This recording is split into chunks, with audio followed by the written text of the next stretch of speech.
Hello, everybody, and thank you for joining us for the second in our series of 4 webinars examining some of the key issues addressed in the Papal Encyclical titled Magnifica Humanitas. Today, we will discuss some of its commentary on AI and labor, and we'll save the last 15 minutes or so for questions from the audience. So please add yours in the Q&A box at any point. You don't have to wait until the end. And without further ado, let me introduce today's participants. Matthew Carnes, a Jesuit, serves as Vice President for Mission and Ministry at Santa Clara University, as well as Executive Director of the Ignatian Center for Jesuit Education and Professor of Political Science. His research examines the dynamics of labor and social welfare policy in developing and middle-income countries. A specialist on Latin America, he has conducted extensive field research in Argentina, Peru, Chile, and Bolivia, and he has worked on development projects in Honduras, Mexico, Uruguay, Paraguay, and Ecuador. Davina Hurt is the Director of Government Ethics at the Markkula Center for Applied Ethics. She also serves as the California Climate Policy Director for Pacific Environment, a commissioner on the California Water Commission, and an advisor to the Equity Forward Initiative of the Silicon Valley Community Foundation and advisory council member of Samaritan House, both projects which focus on social equity in the Bay Area. She previously served on the California Air Resources Board, representing the Bay Area and the climate and energy transition, and for a decade on a Department of Consumer Affairs board championing consumer protection. I'm Irina Raicu, and I'm the director of the Internet Ethics Program at the Markkula Center for Applied Ethics. Over the past several years, a substantial part of my work has focused on the ethical issues raised by the development and rapid deployment of AI into various parts of society. I have written articles and teaching materials related to those topics, all of which you can find on our website, and have worked with several technology companies in their efforts to develop responsible tech, responsible AI policies and processes. I'm going to ask Matt to get us started by giving us just a little bit of context about what an encyclical is. Please go ahead. Thank you, Irina. It's wonderful to be with you here, and I think this is such an important conversation, so thank you for convening it.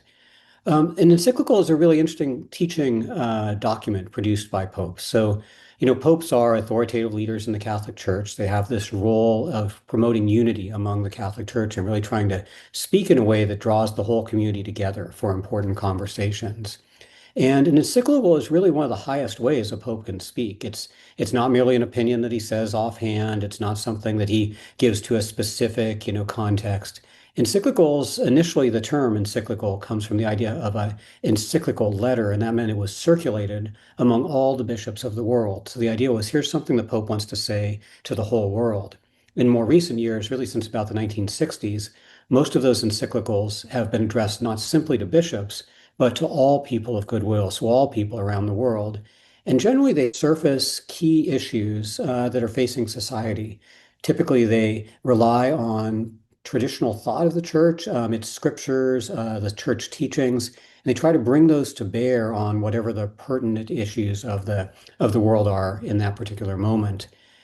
And Pope Leo, in creating this one, is very self-consciously building a set of arguments and a set of questions for us to consider that flow out of a set of encyclicals that go back to the 1890s.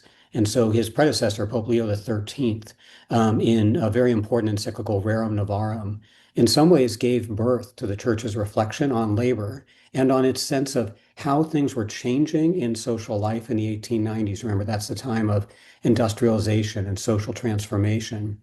Now, Pope Leo XIV is adding his voice to that, building on the earlier teaching to say, how do we think about changes in labor today, especially those that are being given rise to by changes in artificial intelligence and other technologies? Ultimately, an encyclical is an invitation to a conversation. It presents some elements of authoritative church teaching, but often is very exploratory. And especially when we get to the second part of his encyclical, he's offering a lot of thoughts and questions for us to reflect on. And that's why I think this is going to be such a fruitful conversation for us today. Thank you so much. So with that context in mind, can you speak to a few key points that struck you on the topic of AI and labor as you read the encyclical? And I'm going to stick with you for now, Matt. Thank you. And there are so many things that stick out, but I'm going to highlight just a few.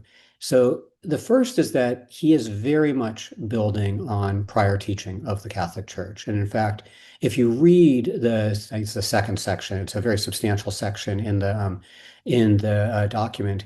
He is reflecting on Catholic social thought going back at least to Pope Leo XIII. And a really key element of that is what the church calls anthropology, thinking about what it means to be a human being. And at the heart of that is the inherent dignity and worth of every single human being, that every single human being is unique, is a gift from God. Every single human being has certain gifts to bring to the world. And labor is an important expression of that. And it's one of the ways that what makes humans distinct, perhaps from other creatures in creation, is the ability to create, to labor intentionally, to do this in community. And he really wants to highlight the idea and emphasize the idea of the importance of humans first. So before technologies, before we think of any other intervention we can have on the planet, the special value of human beings. That's not to diminish the important environmental teachings of Pope Francis, but it is to really center the human person first. And really, all the other teachings, in some ways, in this particular encyclical, flow from that basic idea. Another piece of this, though, is he's really thinking about how do we think about that human contribution in labor today? And if part of human labor through history has been offering outputs, especially the Industrial Revolution gave rise to the idea of people being productive and producing certain goods that then could be consumed by others.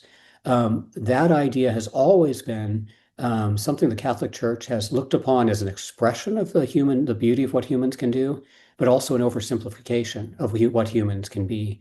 To reduce human beings simply to what they produce doesn't align with the church's sense of the really deep dignity of the person, the ways that they can express themselves completely.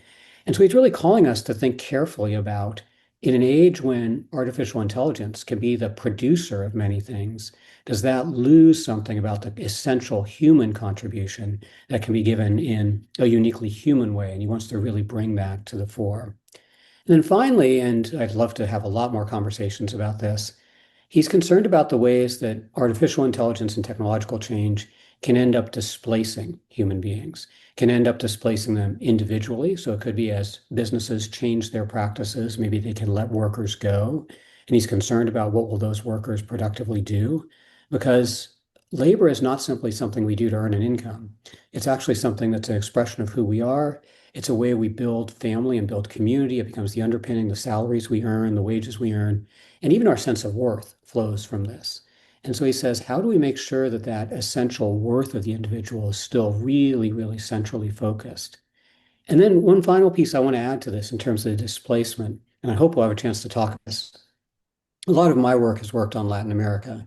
And in Latin America, collective bodies of workers have been incredibly important. Labor unions, the opportunity for workers to be together. And a concern of the popes in this particular encyclical is the atomization of labor. So the idea that individuals would be separated from one another. And interestingly, there has been a really interesting pushback recently from labor unions to think about how they're being affected, and especially the rights they want to reassert vis-a-vis employers. So I hope we'll get to talk more about that. But those are just a few pieces that really jumped out at me as a first comment in this conversation. Thank you so much. What about you, Davina? What struck you on the theme of AI and labor in this? Thanks, Irina.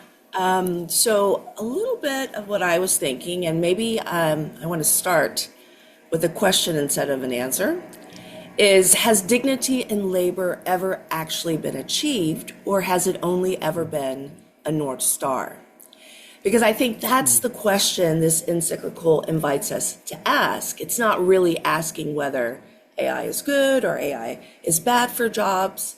It's asking whether we've ever built an economy that truly reflects the dignity of the human person and the way work is organized, and whether AI will finally make us answer that question instead of letting us continue to defer it. So here's the thing about a North Star. Even Eden required tending, and Genesis doesn't describe an effortless paradise. It describes a garden entrusted to human care. Work itself was original, not punishment. And what came after the fall wasn't labor, but toil. So the calling to cultivate came before the weeds ever showed up. Human dignity was granted at creation, and what was entrusted to humanity was the responsibility to build a world that reflects that dignity. And that's why I think dignity is less like a destination and more like a garden. It requires continual stewardship. And that's exactly where I think the encyclical begins. Productivity can never become the measure of a person's worth. If dignity comes before work, then productivity can never become the measure of a person's value. And history reminds us that economies can extract enormous value from labor while denying the humanity of workers. Slavery is the clearest example. The encyclical reminds us that exploitation continues even today through trafficking and forced labor embedded with modern supply chains, and even offers an apology for centuries in which slavery was tolerated before unequivocally condemned. And that tells us something enduring. Work alone has never guaranteed dignity. The economy doesn't bestow dignity. It has a responsibility to recognize and protect the dignity people already possess. A job loss cannot become a dignity loss. And that's why, as I read the encyclical, this call for technological progress to be accompanied by protections for workers, retraining, and meaningful human oversight of AI systems makes sense. A society that means dignity is granted, not earned, has to build safety nets that don't require re-earning it. Something else that came to me is that AI may separate what work has historically held together. For most of modern history, employment has answered two different human needs at once. It provides material survival, but it also provides identity, purpose, belonging, and a recognized place within the community. The encyclical recognizes both dimensions. What AI may do for the first time is separating those two functions. If machines increasingly perform productive work, then we face two different moral questions rather than one. How do people meet their material needs, and how do people continue to experience purpose, contribution, and belonging? For generations, we've treated those as the same question because employment answered both. AI may require us to answer them separately.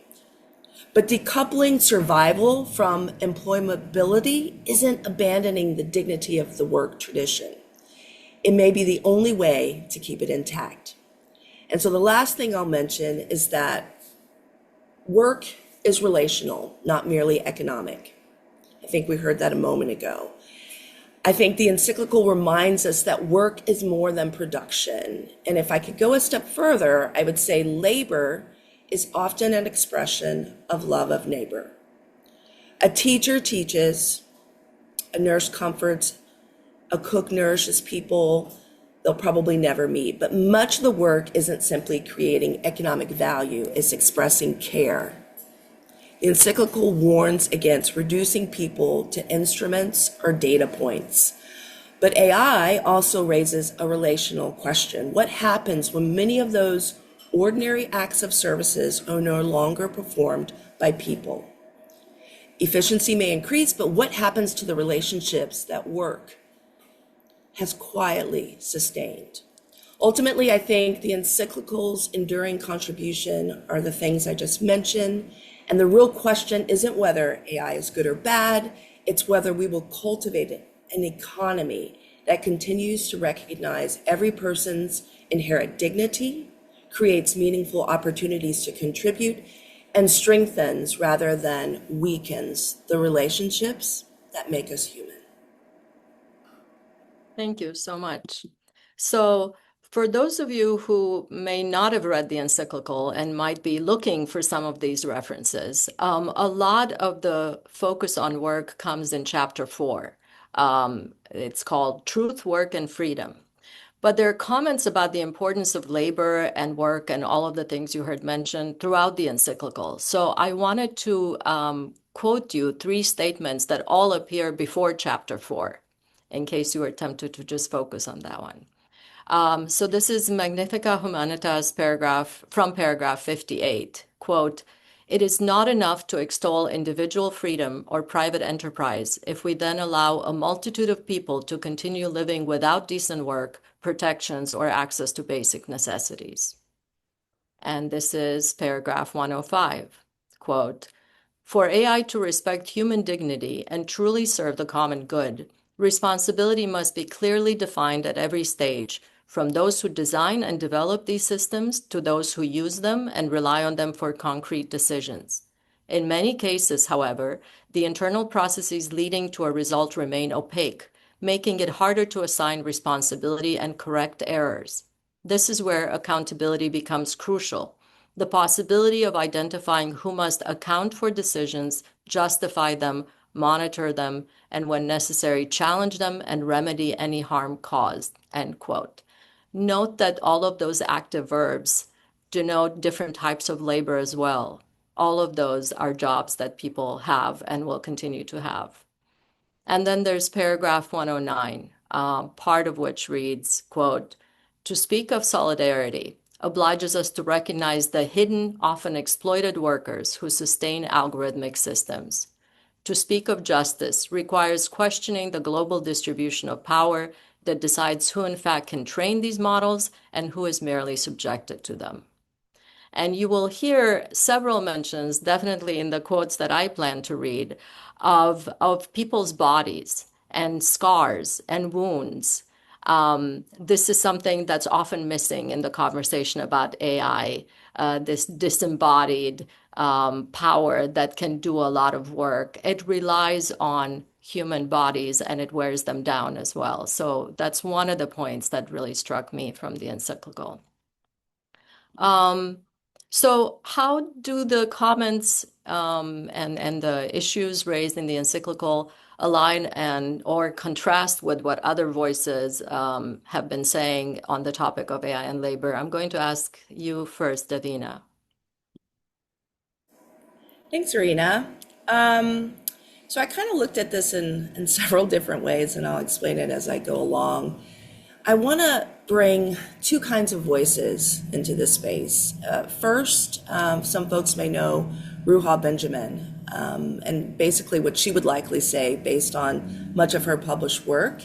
And then second, how this encyclical was received from traditionalist Catholic critics to the AI industry itself. And those responses taken together raises a different question worth sitting with.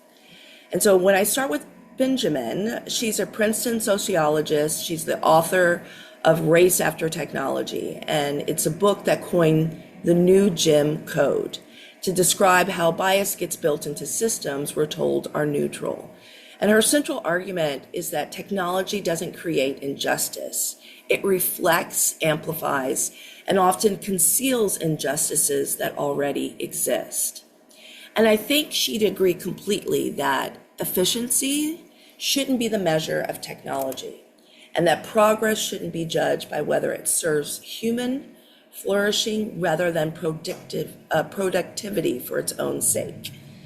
And on that point, she is remarkably close to the encyclical and what was said. Where she'd push further is that the Pope wants to reform the existing system, protect jobs, retrain workers, regulate platforms, and Benjamin's instinct is closer to uproot and rebuild. And don't simply preserve the current frameworks with better safeguards, but ask what structures deserve to be abandoned altogether and name the underlying harms before claiming to start over. And there's an old philosophical puzzle called the Ship of Theseus, if folks know it. If you replace every plank one at a time, is it still the same ship? And the encyclical wants to replace enough planks with protections, retraining, oversight to keep the ship sailing. But Benjamin would ask whether it's still the right ship to be sailing at all. And I ask the same question.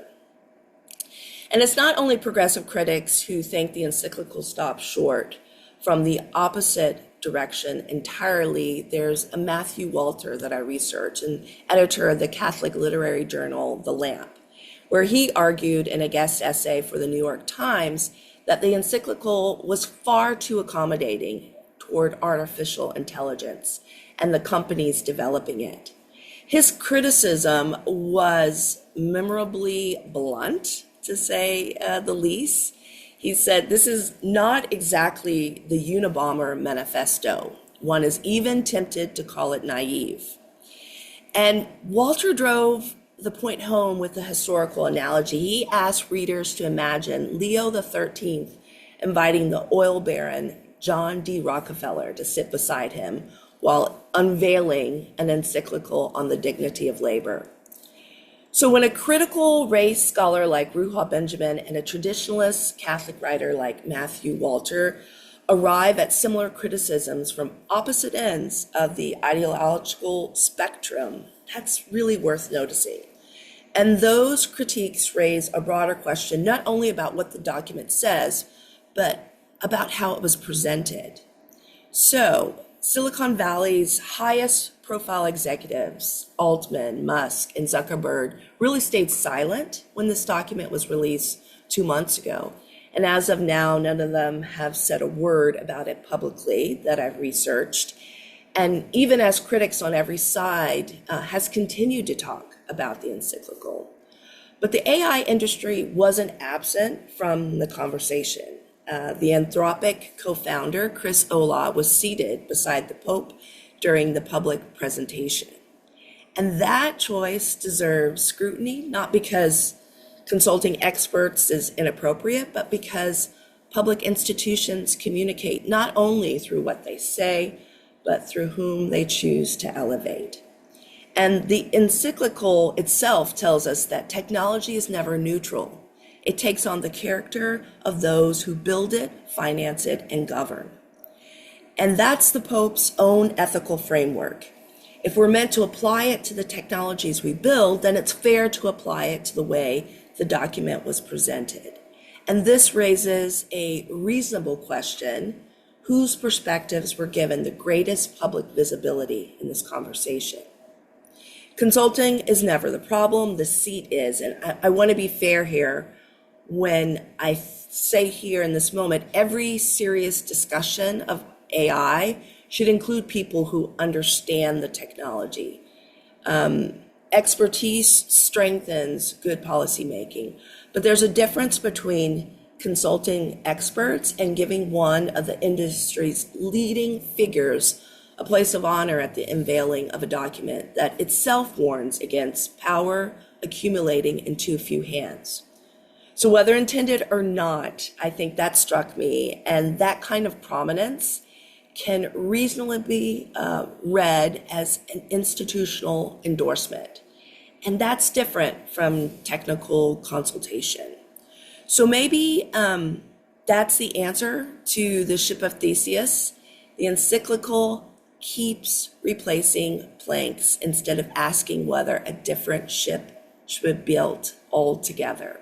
And if the encyclical asks us to examine who shapes technology and how power is distributed, that it also invites us to ask those same questions about itself. Thanks, Irina.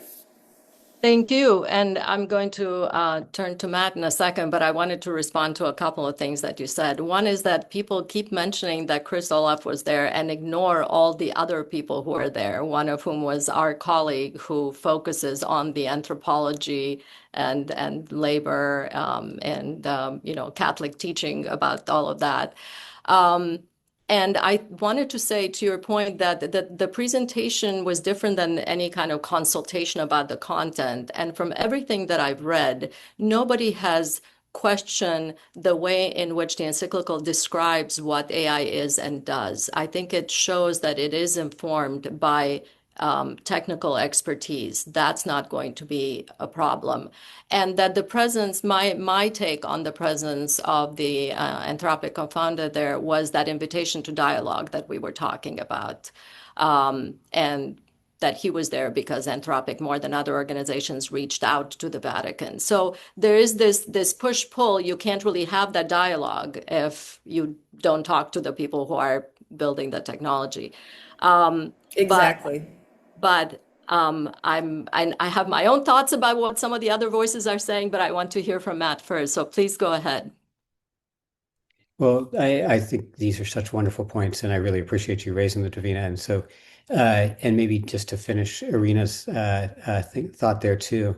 So, Leo Carilla Chombo was there, from Jesuit School of Theology, also on that panel. And centering a woman's voice from the global South actually is something that had never happened actually before at a presentation of encyclical. In fact, prior to this, popes had never presented their own encyclical. They always delegated that to some cardinal who would come forward and would just present it, categorically.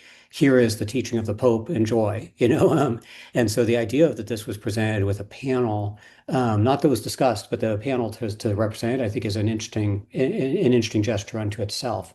The questions you raise are very legitimate, and actually I think are ones that need to be engaged more, and to think about how much participation different voices had in the process is really, really crucial.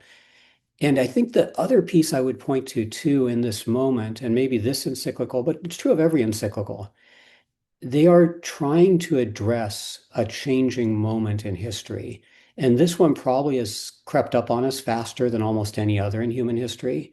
Even if you think about the Industrial Revolution, the nuclear age, the church's teaching on the nuclear age really develops about 15 years after the atomic bomb is used for the first time in war. It's not something that immediately gets expressed, Mater et Magistris in the 1960s, right? So you start to see these things kind of, coming out later. So I do think he's trying to make an initial foray into this conversation.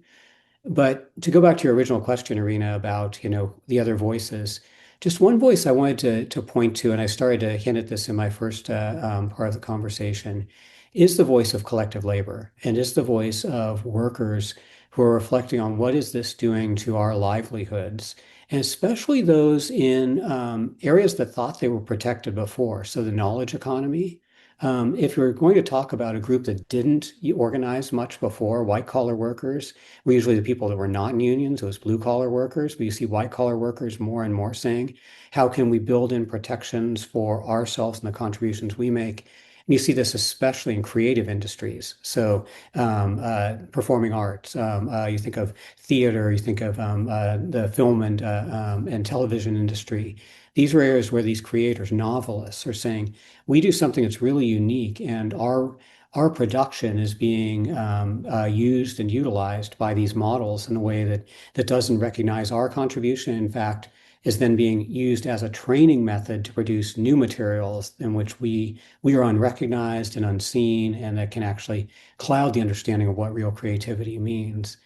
And they've started to ask for, as Davina mentioned, protections, different kinds where really the state does play a really important role in this. The state needs to have policies that help regulate this industry that, given its own druthers, is not really good at regulating itself. And in that sense, one thing Pope Leo is doing here, and he's dancing around it, and actually Leo XIII in 1891 was dancing around it too, is how do we understand this ecosystem, this economic system we live in of capitalism? And more, we really need to look at the underpinnings. And that's what Davina, I think, said so brilliantly in her comments, is really we have this underlying system that we take for granted. And there are parts of it that Leo calls out and says we shouldn't take for granted. And one of the most basic of those, and this is one of those that most troubles some of the people that will be listening today and others who will think about this, is the whole idea of private property. There is this idea in Catholic social thought that way predates any of the Pope Leos. And that's the idea of the universal destination of goods. And the idea is that all of creation is given for human flourishing, for the common good, not for individuals to each be able to enrich themselves, but for the common good. and even teachers going back to the early tradition of the church and certainly by the Middle Ages, the idea that private property should be subservient to the universal destination of goods is a critical contribution to this conversation to say we need to think about how these resources are used. And Pope Leo is particularly concerned about data as a good that now is something that's being collected. It's being privatized by companies or by individuals. It's being utilized, and then it's used to enrich them. And he would say we need to look at both the way that data is managed and the algorithms that manage that data and not allow that to impinge upon the dignity of the human person, because any goods we have, any data we have, any algorithms we have ultimately should contribute to the dignity of the human person, the flourishing of the human person. And I agree with Davina. That has always been a North Star and something we've never achieved. So it's not that AI is somehow subverting something that we had goldenly before. In fact, it's raising anew for us just how important the idea of striving for this common good and human flourishing is. And it's something we should, with more resources, should try to do more. In fact, as the Gospels say, right, to the one to whom much has been given, much will be demanded. So if we have these tools, how are we using these tools in a constructive way? And that's where I'm hearing lots of voices speak up and say, much as Davina did, is this going far enough? How do we go further? And how do we ultimately question the system in which we find ourselves? Is that going to be the system that can allow us to fully flourish as human beings? Thank you. So it's interesting, as someone who listens a lot to Silicon Valley voices, I felt like this encyclical went quite far in a very different direction. It didn't sound or feel bland to me reading it. I will say that I think it does echo and reflect what many critics have said about exploitation of workers and unfair distribution of wealth. You'll find that in many parts of the encyclical. It also echoes the growing concerns about unemployment and especially the threat to early career workers. It appears to reject, I think, proposals such as universal basic income. It says that temporary financial help is important, but it's not, a long-term solution. It also doesn't mention, but I think appears to reject a notion that you hear sometimes from technologists that AI will send us all into a life of leisure, where we don't have to do work and we should think about what other things we might do instead. The encyclical focuses on the two things that you've heard about already a lot: dignity and fulfillment. And on that note, here's a quote that I'm sure will resonate with young people and parents and educators. This is from Magnifica Humanitas, paragraph 167. Quote, "For young people, job insecurity is particularly devastating. As the bishops of the United States of America have recalled, work is not merely a source of income, but a crucial sphere in which identity is formed, friendships and relationships are forged, practical responsibilities are learned, and one's vocation is discerned. When access to work is hindered by high levels of unemployment, inadequate systems of training, or structural barriers, many young people find the path to their human and professional fulfillment blocked." End quote. And the encyclical also refers multiple times to care work, which is something that Davina also hinted at. So here's a bit from paragraph 114, quote, "The quality of a civilization is measured not by the power of its means, but by the care it is able to offer.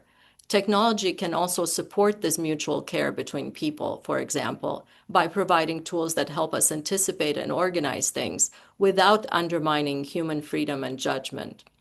So, as I think others have mentioned as well, this is not an anti-AI encyclical. This is an encyclical that is very much aligned with the critics that we've seen.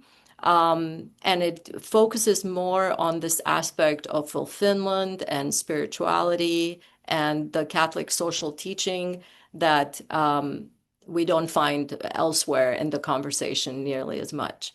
So on that, I wanted to say, let me take the next question, which is I want all of us to think or to talk about things that maybe surprised us on what the encyclical had to say about AI and labor. And I will start us off.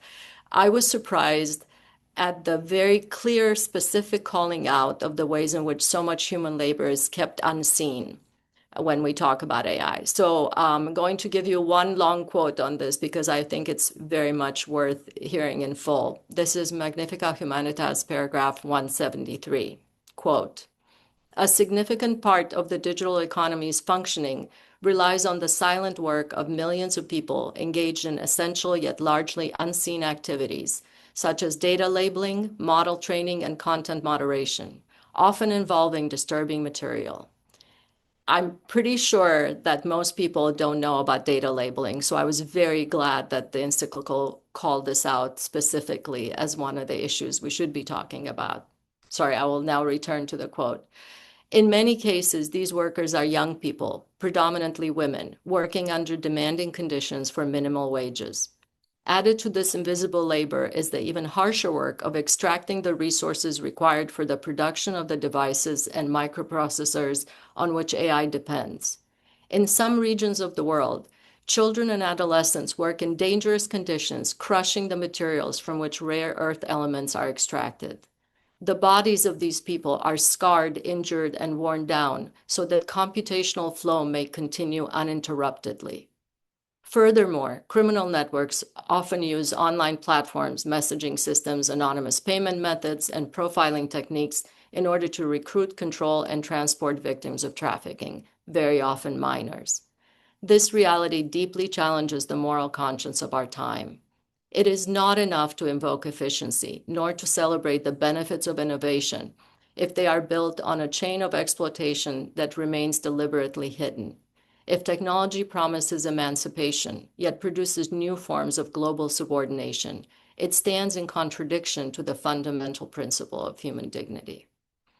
So that was the part that I was surprised by, the specificity, the level of detail with which this paragraph brings to life this sort of amorphous amount of labor that we so rarely don't think about, and many people are completely unaware of. Matt, what, if anything, surprised you reading this? Well, one piece that stood out for me and that has left me reflecting a lot, and it's something maybe it's part of the process of getting a little bit older and accompanying people throughout their entire lifetime, but it's emphasis on the idea of human limitation as being essential to our human being. And so there are times in our lives when we are in decline, or when we're ill, or when we're experiencing transition, or when we have just the varied capabilities our bodies are born into, right? And we are so diverse in the ways that we can act and interact with this world and with each other. And in a model and a paradigm that looks for optimization, that looks for perfection, that treats anything as less than fully optimized as imperfect or less than, we lose part of the most essential part of our humanity.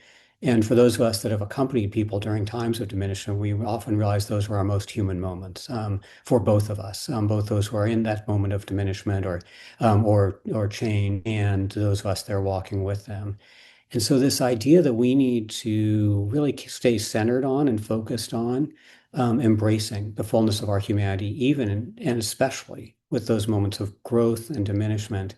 And as someone that works with college students, this struck a chord for me because so much of the way we talk about university education today is about people get to college because they've been the brightest in their class.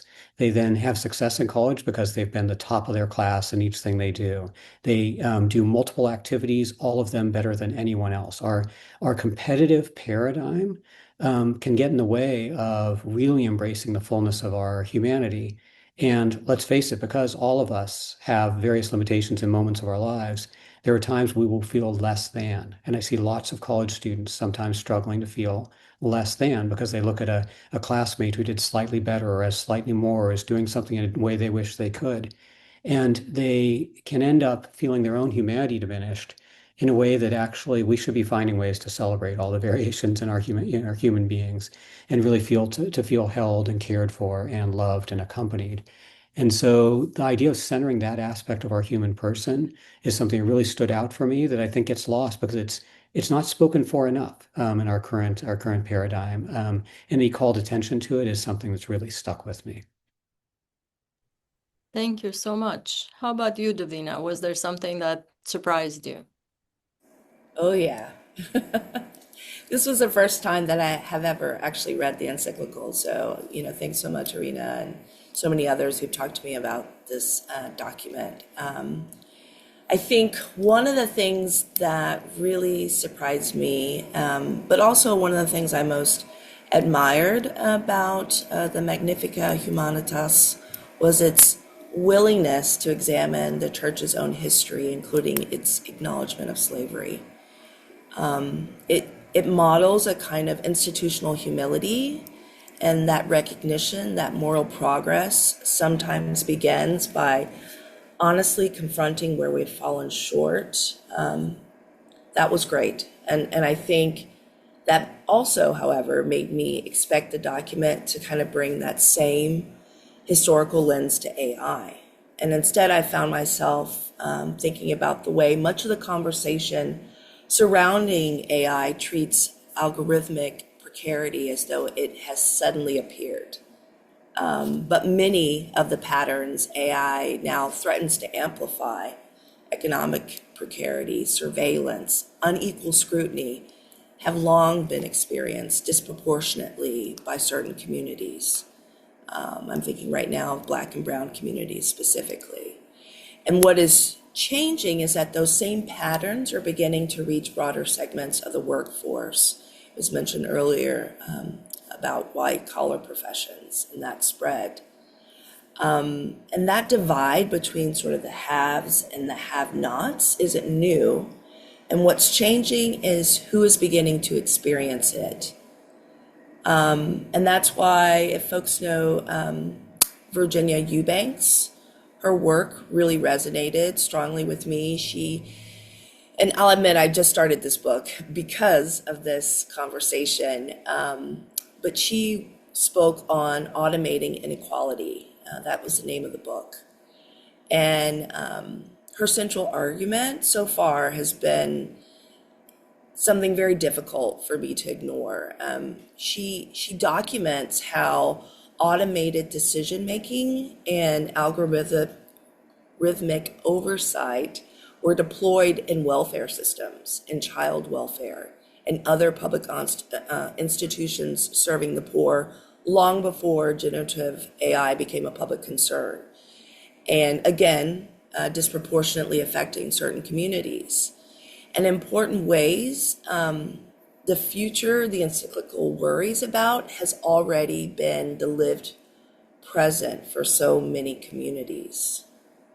And I don't see that as a criticism of the encyclical. If anything, I think it underscores one of its strengths that I started off with. It calls for, the retraining, the transparency, the limits on surveillance, and the protection of workers. And it echoes this long-standing moral claim that many communities have been making for years. And to see that in a document and uplifted for many to hear, I think is really important. And so I think, to me, that's where some real questioning kind of begins about the institutions that need to be edited, right? We know the moral commitments. The harder question is who builds the institutions capable of carrying them out?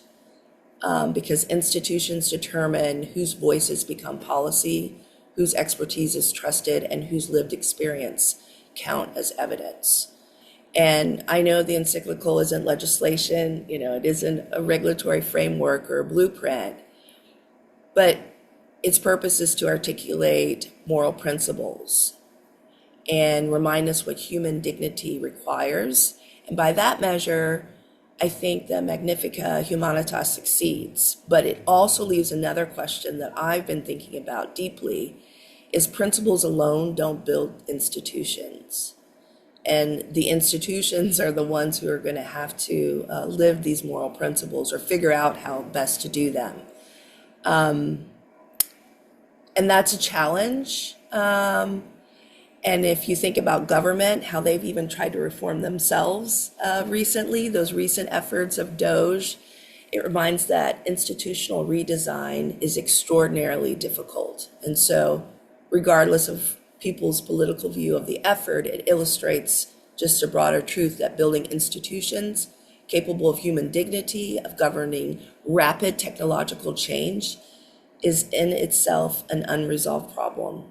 So the question I really want folks to think about, whether they agree with the encyclical or not, as I largely do, the question is whether our existing institutions, government, markets, labor, universities, and our international organizations are really capable of living up to this moral vision it sets before them.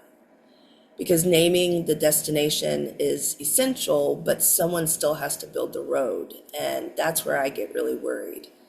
But it teaches us anything through its own willingness to reckon with history. I hope we don't wait another generation to act on some of those lessons that the communities who lived through this history have already placed before us, and we can adapt them quickly as we think about the governance structure over this new industrial future. Okay, so I'm going to take that as Davina's call to action.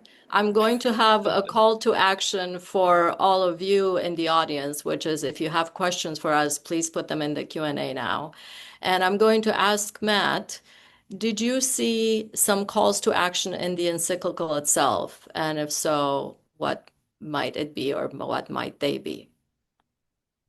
Well, maybe just two things I'll name really briefly. And one is actually just sort of the constant teaching of the church, but it's one that applies here. And it's that the church really recognizes that it is not the legitimate governing body for the world community.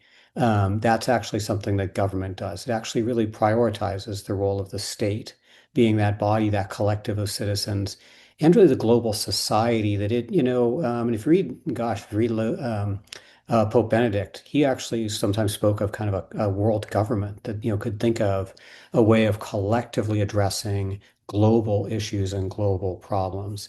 And so this idea that we need to be really committed citizens inside our state, so we can be motivated by our religious convictions, and the church has work to do itself. And I really appreciate the highlighting of that. But at the end of the day, society is governed by states, at least in our current setup, or some sort of global empowered, whether it would be a UN or whatever, but something that would govern at the global level. And that only happens if we as citizens exercise our views and really are active about engaging our leaders and saying we want policies that think about these issues and that highlight and foreground things like human dignity and like the responsible destination of goods, and really think about how algorithms are used and all the pieces that we've been talking about today. So I'd say we have a really important role as citizens to be active in promoting the vision that we believe in. And I think the encyclical gives us a lot of directions that all of us should consider. Second, I think the church offers, and what Leo is offering here, is he's modeling a kind of approach. And I think it's a couple-pronged approach. So one is listening and dialogue. Sometimes that's frustrating because we'd like to move faster or be more decisive. But I think he's really trying to say, in a world that is so divided and so polarized, really leaning into conversation, even when that's hard, and even when there are things that really seem to contradict some of your basic principles, don't give up on those principles, but do engage in the dialogue. That's something that I think he does over and over again here and is a really important model. And then I think there is this element in the background, the anthropology that the church brings forward, and actually all religious traditions bring forward, is a contemplative stance towards creation and towards our own being in the world. And so that means a kind of conscientious slowing down, a conscientious stepping away from technology from time to time, a choice of when we'll use technology, and that technology could be as simple as books. That technology could be as simple as a quiet church or a quiet grove where we go and sit. And he really wants to invite us to a life that is more intentionally cultivating of those deepest resources of our human flourishing and potential.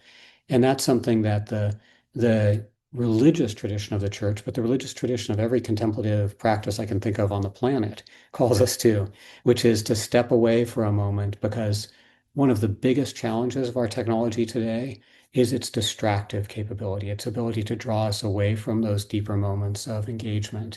And so I think he's trying to get us to model, he's trying to give us a model of that. And to me, that's a call to action, be someone who is willing to slow down, be someone who is willing to step away from, be someone who's willing to engage. And I think when we do those things, we're more prepared to have these conversations. And I think that's very much a real and current need for so many people. And when we talk about labor, it's also the labor of the technologists building this technology, and they are worn down too. It's moving very fast for them as well. They're also lacking in time for the kind of contemplation that you're talking about. I also saw some calls to action in the encyclical. One of them is in paragraph 74, where it says, in many areas, we are already experiencing a kind of de facto solidarity, for our lives are intertwined. Digital networks connect people and communities across the world in real time, and global economies and communications mean that events in one place have a far-reaching impact. This network of relationships, however, only constitutes solidarity in the fullest sense of the word when it becomes a conscious choice. Faith invites us to see this reality as a call. We are not merely neighbors to one another, but entrusted to each other, so that each of us may take responsibility as best we can for the lives and wounds of our brothers and sisters. Solidarity arises precisely when we decide not to remain indifferent to what happens to our neighbor, but instead to transform unavoidable bounds, economic, cultural, and technological, into paths of sharing, cooperation, and mutual care, embracing the idea of thinking and acting in terms of community. I think that echoes very much what Matt was saying in terms of how we need to step up and act and vote and do all of, exercise our voices in every way we can. There's another separate call to action in Magnifica Humanitas, paragraph 111. Quote, I wish to address a special appeal to those who develop artificial intelligence. In one sense, technological innovation can represent human participation in the divine act of creation. Developers, therefore, bear a particular ethical and spiritual responsibility, for every design choice reflects a vision of humanity. So you might see these calls and these comments as highly aspirational, but I would argue that they are not more aspirational than the push for AGI or data centers in space. What if we pushed as hard, not for automated information processing, but for a kinder and fairer community that we all got to live in? There was a headline today that OpenAI, which is just one of the big tech firms building AI, announced that it will spend $750 billion on infrastructure through 2030. How much, to pick up on Davina asking questions, how much should we spend and by whom on protecting the bodies and the minds of all of the human beings working on AI?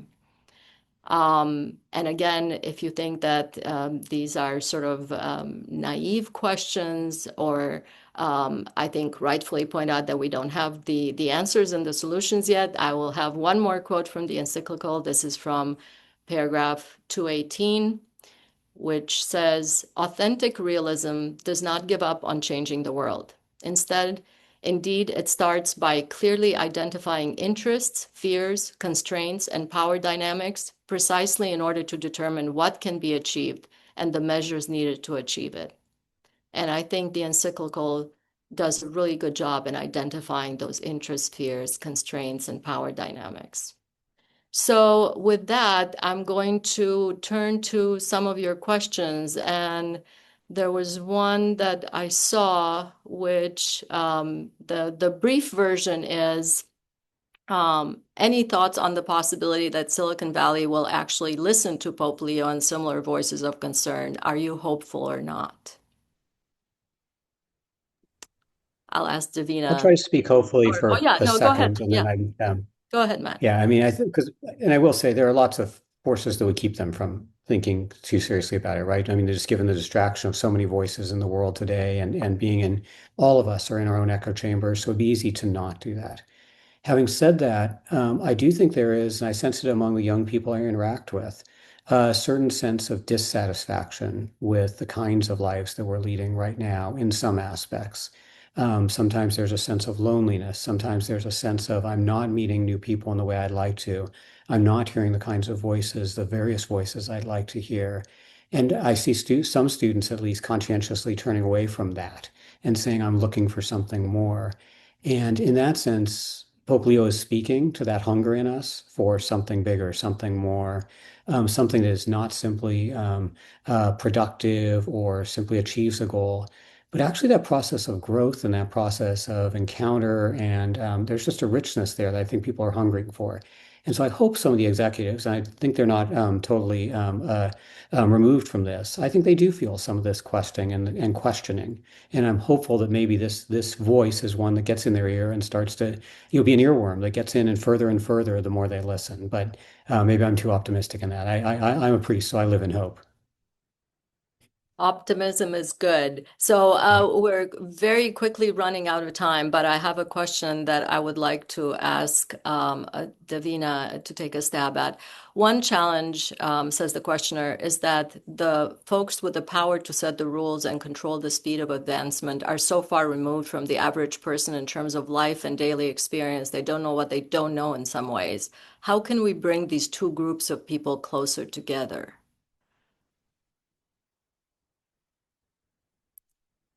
And feel free to say, I don't know if that is the answer, but I think it's a very good question. That is an amazing question, and one that we need to have a part two about, because I want to think about that. I agree. And that's been the experience of That's every deep. one of Yeah. every one of these webinars has been that we very quickly run out of time with lots more things to say. I feel like we've barely scratched the surface, but the whole point was really to kind of introduce the topic. So please be on the lookout for further resources and events from us. And I look forward to many more conversations within Santa Clara University and beyond, and look forward to your feedback on any of our conversation. Thank you so much, and I think we're going to call it at this point. Have a good rest of your day. Thank you for joining us. Thank you. Thanks so much.